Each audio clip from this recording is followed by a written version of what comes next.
Plaintiff Lakeisha Gray met the defendant online, and 1 month after they started dating, he moved in with her and her son.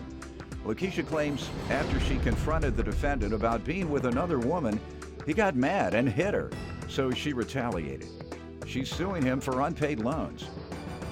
Defendant Cameron Mitchell says on the night of the incident, Lakeisha instigated the argument by throwing a bottle at the back of his head, and then she would not let him leave the house. Cameron claims he is the one who called the police, and he's countersuing for car damages and the cost of an iPad. Start with you.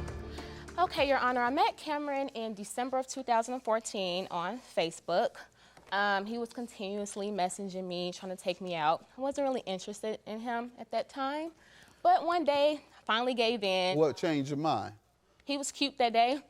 That day? Yeah, I saw some pictures and he looked kind of good, so I said, okay, I'll give him a chance. Okay. So I gave him a chance. Things moved really fast. We moved in. How long? It took like a month after we were together. He moved in with me in February of 2014 with my son. He didn't have a place? He lived with his grandmother and his father back and forth. I can't say that. He got really attached to me and my son, Jaden. In April of 2015... You moved him in with your son 1 month after knowing him? Yes. Meeting him on the internet? Yes. In April of 2015, Cameron decided that he wanted to take a break. In Cameron's eyes, that means that he wanted to have side chicks and still have me. How you know? Because I know Cameron. Okay. Where did he move to? He moved back in with his father. Basically, he was still coming over to my home. We were still being intimate, kept saying, you know, I love you. We were basically together, but we didn't have a title. Well, he knows how to cut a deal. Yeah. Yeah, I did. I let him get away with a lot of stuff because, you know, I loved him and he loved him after 1 month? Go ahead. Well, not at the month, but once we were together for a year. That's when you moved him in with your son. Yeah. Go ahead, though. Yeah, we were together for a year or so. In August 31st of 2015, Cameron was going to be babysitting my son for me because I had to go to work. He agreed. Before he came to my home, Cameron went to social media, Snapchat, and posted a video with him and another girl. They were in his car, she was all up on him, had slow music. I was jealous, I got mad. He came over, he acted like nothing happened. We were in the bed and I confronted him about it. He got upset that I brought it to him and immediately he hit me. In self-defense, it went from the bedroom to the living room. I had a Hennessy bottle, I threw it. I know Cameron, when he gets upset, he likes to damage things. So he went outside. My car is outside, right next to his car. I made sure, I followed him outside to make sure that he wasn't gonna do anything to my car. We were talking, I went in his car, you know, try to figure out like, what is this chick, who is this person? And he got upset and he pulled me out of his car. And when he pulled me, I grabbed onto a weather strip in his door. And when he pulled me, he was still continuously hitting on me, had neighbors outside watching it. My son was outside watching everything. And the neighbors stopped it.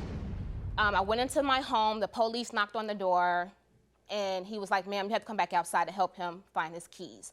I threw his keys on top of a tree. Hold it. They didn't see the bruises? My bruises? Yes, ma'am. My bruises, my face was swollen, but most of the bruises were on my arm. Did you tell them when they say, come on here and help him? When they said help him, you didn't say, what do you mean help him? Don't you see my face? I did Don't you see these bruises? I did acknowledge to the police that he hit me as well as the neighbors told them to. You point to the swollen face. I didn't point to the Sorry, let me hear some background from you. Well, from the beginning of things when I first walked in, it was kind of crazy because when I walked in, she was kind of quiet. I questioned her, asked her what was wrong. From there, she said nothing. I instantly went to sleep. What are you talking about, walked in when? When I walked into her home that night, the 31st of that night. Oh, you want to start there? Okay. Oh, I'm sorry. But because the reason I want to start this is because I want to say something was not true when she said that I was hitting her. When it started, everything happened, I was instantly going straight to the bed. And when I went to the bed, she started mumbling through her door because I closed her door because the son was sleeping in there. So from there, she started saying little smart things. When I walked in, she was sleeping, apparently, from the way it looked. As I started to go to sleep, I just know 30 minutes later, I heard her just ranting, go back to that girl's house you were at, go back to where you was at, go be with that you was with. So from there, I initially said, like, do you really need me here? Because I'm not gonna go through this with you. From there, as I was putting on my pants, she threw a Hennessy bottle at the back of my head. And that's when immediately I'm trying to get out the house. Her house, the door is right next to the refrigerator. She's pretty much blocking me, and I'm trying not to get hit with anything else. She has a knife kit, trying not to get stabbed. So from there, I instantly go outside to my car is when things escalated more. I called 911 several times with my phone. And from there, the reason the police weren't on her side was because I was the one who was battered and beaten, the one who was beaten the most, so. But he hit me first. Was anyone arrested? No, the reason they didn't arrest her is because she had her son, and I know she doesn't have anyone to be with her, so they was like, if you were to have her arrested, they would take her son, and you would have to go into custody as well. I had to go to work soon, so I didn't want to have to go through that. All right, so you both work? Yes. Yes. Good. Anybody finish school or beyond high school or trade or community college? Just high school. I did community college. Got a permanent skill? I'm into culinary. Have some type of certificate in that area? Not yet. I had to take a break. Why didn't you go beyond high school, sir? You might lose this little job you have, and then what you gonna do? Well, the reason I didn't continue school is because things are kind of expensive, and I prefer to actually work and to jump into a career. What career you in? Well, I'm not in a career yet, but okay. I'm trying to get All into right. engineering. I just advise both of you to get some type of certificate or a degree. But let's get to the loans. What's the loan for? Or move back to grandma, one or the other. Go ahead. Okay, well, the first loan that Cameron had was a PLS loan. Cameron was pulled over in Chicago for having weed in his car. The police took it. Because of the altercation that him and I had, he stated that he wasn't going to pay on the loan anymore. That's a payday loan? A payday loan, yes, to get his car out of the impound. We had 2 more payments lasted, and he stated that he wasn't going to pay that. And that's the balance is $704? No, that balance is $334. For the payday loan. What Correct. is the other for? The other loans is for an iPad that I purchased in May of 2014. The agreement was Cameron was going to pay that on a monthly basis. Cameron never did that. I paid on the iPad for a year. That came up to $270. What else? Cameron had my car for a week because his car was damaged. He got a red light ticket in my name. I approached him about it. He said, no, I'm going to pay it. You know, I'm just having money problems right now. I kept on receiving notices saying, you know, I have to pay it. How much finally? It was $100. So you got tricked all the way around. Yes. All right, let me hear from you, sir. You want to respond to the loans that she referred to? And Well, yeah, she is correct about the loan. I did have 1 payment left to pay on it, but with that random incident happening with her going crazy and damaging my vehicle, I felt as if I didn't have to pay that anymore because now I have something on my car that I have to get fixed, and I have to get my iPad fixed as well, which equals way more than what that loan was. So I did fall back on the loan. I did tell her, how no, about I'm the not tickets? The tickets, I feel as if that's not my fault because how do you know if I'm the one who got that red light ticket? I have a statement from his supervisor as well as I have the time That's it. when the incident occurred. She said that's how she knows. All right, your counterclaim. Your counterclaim for car damages and the iPad. How does she owe you? Well, as she was going on the rampage with trying to fight me the night on the 31st, August 31st, she grabbed my barbecue grill that I had outside and threw it at my car. And she put a dent in the fender, which cost a little amount to get fixed, quite a Ma'am, amount. let's start there. His car. In regards to a barbecue grill, I'm little. How can I get a barbecue grill and throw it on a car? It's this size.